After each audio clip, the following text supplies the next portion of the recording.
Salut Olivia, Salut Steph. merci de m'accueillir toujours ici au Portugal. Donc pour rappel, on est en train de faire une web série sur toute la gamme Axis. Vous allez pouvoir retrouver les vidéos de toutes les gammes les unes après les autres sur Foil Magazine, que ce soit sur la chaîne YouTube ou sur le web magazine. Olivia, là dans cette vidéo, on va parler plus particulièrement de la HPS, qui veut dire High Performance Speed. donc Ça veut dire haute performance de vitesse. Ok. Elle se décline en combien? Tu as combien de tailles sur ce Alors, foil? il y en a 7. C'est le foil avec lequel j'ai découvert Axis, en fait, il y a 4 ans. Ah ouais. Ouais. Donc, c'est pas un foil Et récent. d'ailleurs, tu vois, la fermeture, j'arrive plus trop à l'ouvrir parce que eh ben, je l'ai plus trop utilisé depuis 4 ans. Mais, ah, regarde, il y a une araignée là. Non, je rigole. Ah ben, c'est la vraie vie. Hein. Ah bah voilà. On est sur YouTube, mais on est dans la vraie vie aussi. Exactement. Et c'est un foil que j'ai adoré par rapport au fait qu'il va vite. Ouais. High Performance Speed quand même. Son petit nom. Et en fait, c'est le foil qui m'a fait découvrir Axis, le fait que le foil en fait entier en lui-même, c'est du béton quoi. C'est le truc ne bouge pas. Ouais. Donc ça a été ma première introduction avec Axis quand même, notamment au niveau du mât, la jonction mât-fuselage et tout ça. C'est hyper, je trouve ça super agréable. Et ça met en confiance en fait de savoir que tu es en wing, tu envoies des gros sauts et tout, ça tient la route quoi. Et donc justement en termes de toi, tu l'utilises ou tu l'as utilisé pour faire quoi? Pour faire le GWA en wing, en race et en freestyle. Du coup j'avais la 650, ça c'est la 830.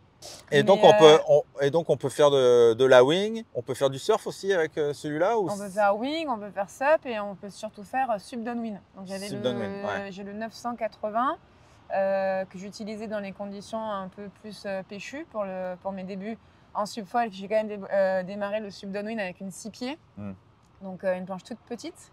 Et c'était ma board voilà, pour faire sub surf et sub downwind, c'était la même. Et la 1050 aussi, quand les conditions étaient plus light. Et ouais, c'est des foils toujours qui sont d'actualité, qui sont toujours super pour ou faire du downwind ou démarrer le downwind ou surfer. Effectivement, sur les toutes dernières gammes, c'est vrai qu'on a des foils qui sont plus maniables, plus rapides, etc. Mais c'est des foils toujours que je recommande pour les personnes voilà, qui veulent ou avoir du matos d'occasion, ou démarrer le downwind avec du matos un peu plus accessible en prix, parce que vu que c'est des foils qui ont quelques années, c'est des foils un peu moins chers. Ouais, après je peux parler de mon expérience perso. Voilà, ouais. C'est des foils avec lesquels personnellement j'ai vécu des moments super forts, avec lesquels je suis devenue championne du monde en 2021, 2022. Dans les années 2000. Dans les années 2000, ouais. 2021, je crois. Ouais, 2021.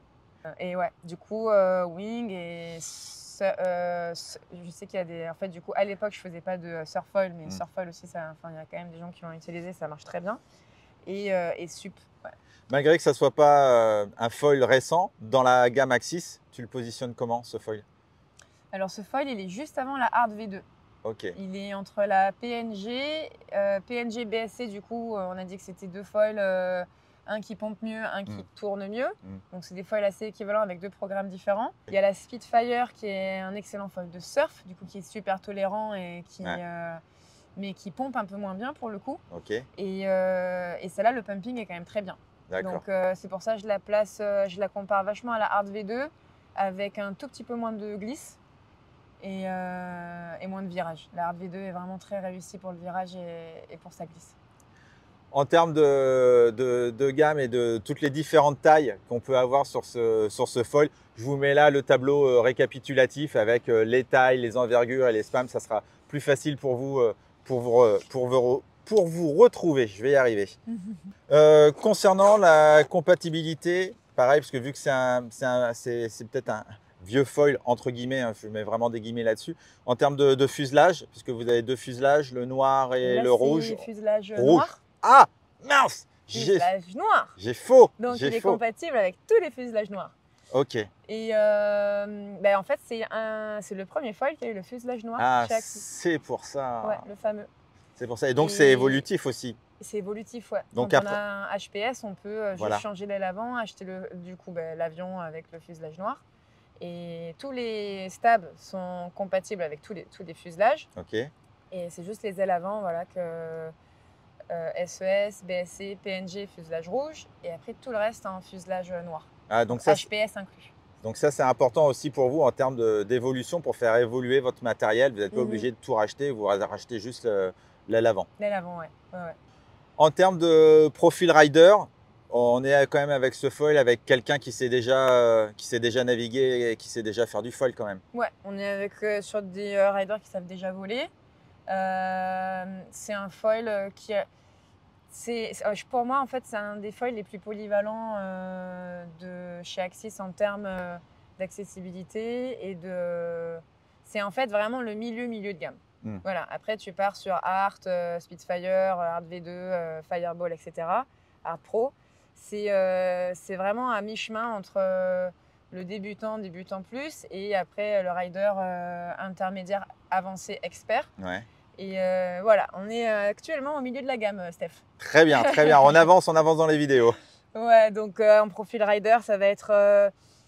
Après, je pense que chez Axis, la force de cette marque, c'est que tu peux vraiment choisir exactement le foil qui te convient. Ouais. Ça peut être un peu dérangeant au début parce qu'il faut quand même avoir pas mal de connaissances, connaître vraiment bien le sport et passer du temps du coup pour essayer le matos des copains, des copines, faire les démodins, etc.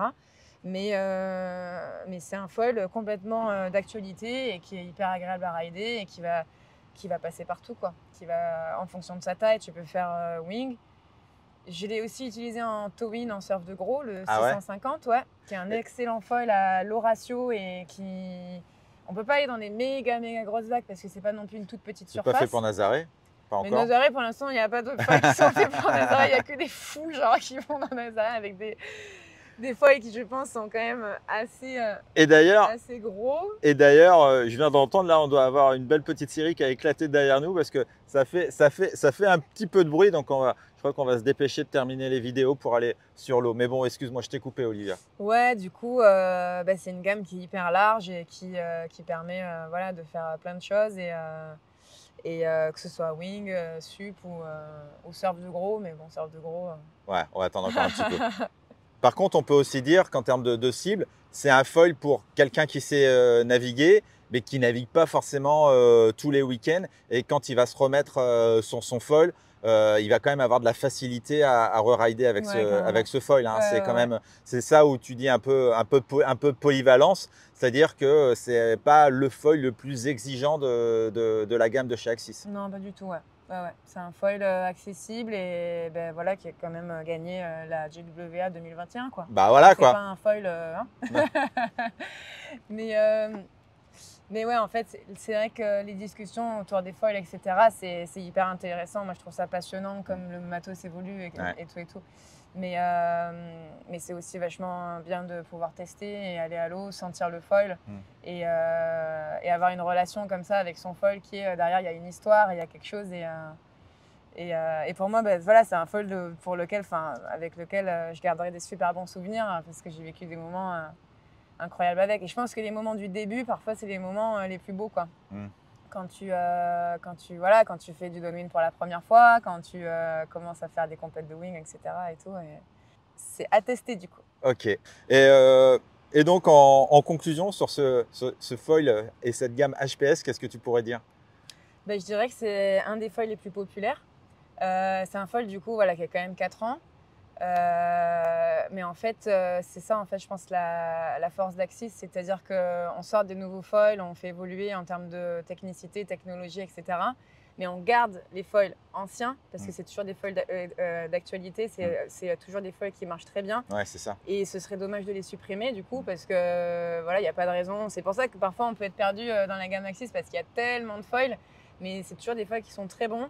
Avec lesquels on s'éclate, on s'amuse, on progresse et je vous le recommande vraiment. Voilà. C'est un des foils les plus populaires de chez Axis et c'est un des foils qui a rendu Axis célèbre en fait. Exactement, voilà, exactement. Il y a quelques années en arrière. Tout à fait. Merci beaucoup Olivia, merci pour toutes ces précisions qui, je suis sûr, vous seront utiles lors de votre prochain choix de votre foil Axis. Quant à moi, je vous dis à très vite pour de prochaines vidéos du monde du foil sur Foil Magazine et du paddle sur Subpassion. Merci Olivia. Merci Steph. Ciao. Ciao.